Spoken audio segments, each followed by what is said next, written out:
दोस्तों नमस्कार, मैं हूं रोहित कौशिक और आप देख रहे हैं रोहित संवाद। दोस्तों, मेरठ की अब्दुल्ला रेजिडेंसी कॉलोनी इन दिनों विवादों में है। आरोप है कि कॉलोनी में हिंदुओं को प्लॉट नहीं बेचे जा रहे हैं, कॉलोनी में हिंदुओं को प्लॉट नहीं दिए जा रहे हैं।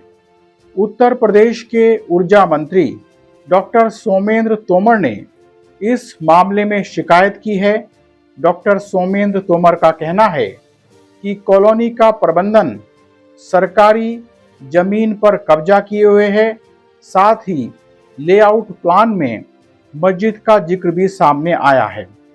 जिलाधिकारी डॉक्टर वीके सिंह का कहना है कि ऊर्जा मंत्री की शिकायत पर विशेष जांच टीम बनाई गई है।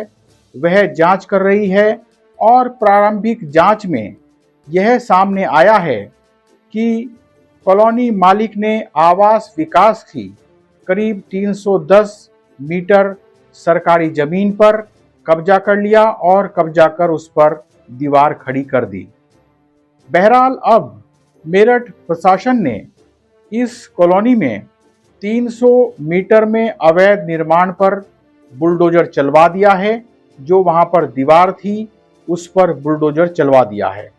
मेरठ के जिलाधिकारी का कहना है कि यह जांच की जा रही है कि किस अधिकारी और कर्मचारी के कार्यकाल में यह कब्जा हुआ। दोषी पाए जाने वालों पर विभागीय कार्रवाई होगी और इस मामले में कठोर कदम उठाए जाएंगे। दोस्तों, मेरठ की अब्दुल्ला रेजिडेंसी के 2 मालिक हैं। एक मालिक का नाम है retired major general Javed Iqbal और दूसरे मालिक हैं महेंद्र गुप्ता। यानी एक मालिक मुसलमान हैं और दूसरे मालिक हिंदू हैं।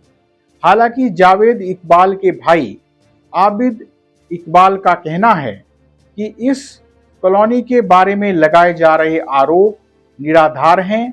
जो आरोप कॉलोनी के बारे में कॉलोनी के खिलाफ लगाए जा रहे हैं उनमें कोई आधार नहीं है।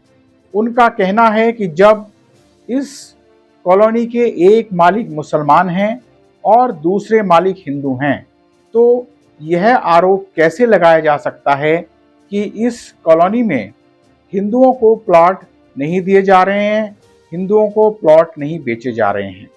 एक मालिक हिंदू भी हैं तो यह आरोप कैसे लगाया जा सकता है। उनका कहना है कि हम व्यवसाय कर रहे हैं, हम बिजनेस कर रहे हैं, जो भी हमें पैसा देगा, धन देगा, हम उसे प्लॉट बेच देंगे।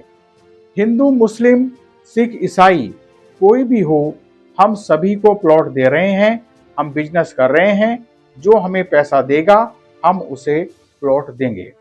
तो यह कहना है कॉलोनी बनाने वाले लोगों का।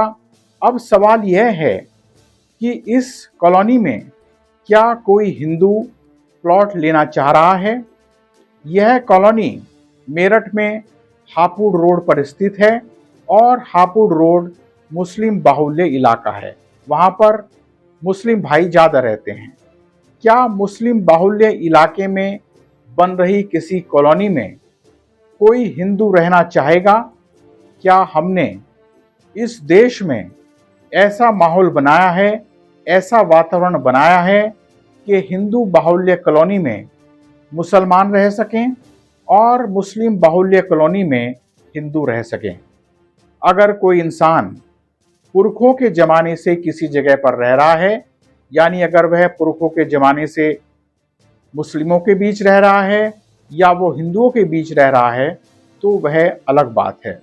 लेकिन आज के दौर में व्यवहारिक बात यही है कि इस दौर में कोई हिंदू मुस्लिम बाहुल्य इलाके में नहीं रहना चाहता है और कोई मुस्लिम हिंदू बाहुल्य इलाके में नहीं रहना चाहता है। दोस्तों, इस मामले में आश्चर्य की बात यह है कि सब लोग कहा जा रहा है वाक्य का प्रयोग कर रहे हैं। यानी कहा जा रहा है कि इस कॉलोनी में हिंदुओं को प्लॉट नहीं बेचे जा रहे हैं, हिंदुओं को प्लॉट नहीं दिए जा रहे हैं। सवाल यह है कि कह कौन रहा है। क्या किसी हिंदू ने यह आरोप लगाया है कि मैं कॉलोनी में प्लॉट लेने गया और मुझे हिंदू होने के कारण प्लॉट देने से मना कर दिया गया। कोई भी हिंदू इस तरह का आरोप नहीं लगा रहा है, यानी सारा मामला कहा जा रहा है वाक्य पर ही निर्भर है। कुछ समय पहले मुरादाबाद की एक हिंदू कॉलोनी में मकान मालिक ने अपना मकान एक मुसलमान को बेच दिया था। इस मुद्दे पर उस कॉलोनी के लोगों ने इस बात को लेकर धरना दिया था कि यह जो मकान है वो मुसलमान को क्यों बेचा गया है।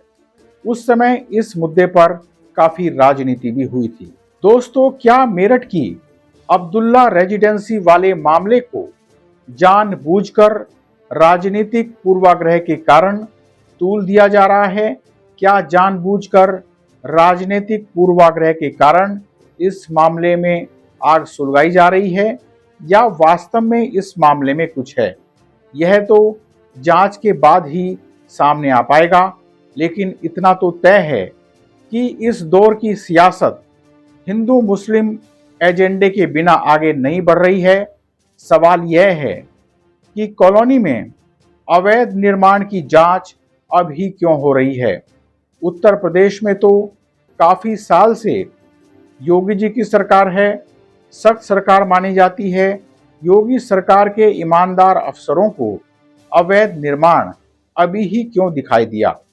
अगर किसी भी शहर में सारे भवनों की जांच हो जाए, सारी इमारतों की जांच हो जाए, तो असलियत सामने आ जाएगी।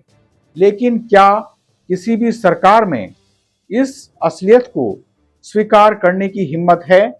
शायद नहीं। क्या अब हिंदू मुस्लिम किए बिना राजनीति नहीं हो सकेगी? क्या यह समाज हिंदू के बीच पैदा हुई खाई को भर पाएगा? क्या यह समाज हिंदू और मुसलमानों के बीच जो खाई पैदा हो रही है उसे भर पाएगा? बहरहाल दोस्तों, आज इतना ही। आपसे विनम्र निवेदन है कि आप हमारे YouTube चैनल रोहित संवाद को सब्सक्राइब करके और हमारे फेसबुक पेज रोहित संवाद को फॉलो करके जन सरोकार की पत्रकारिता को अपना समर्थन दें। जल्दी ही मिलेंगे एक नए मुद्दे के साथ। नमस्कार।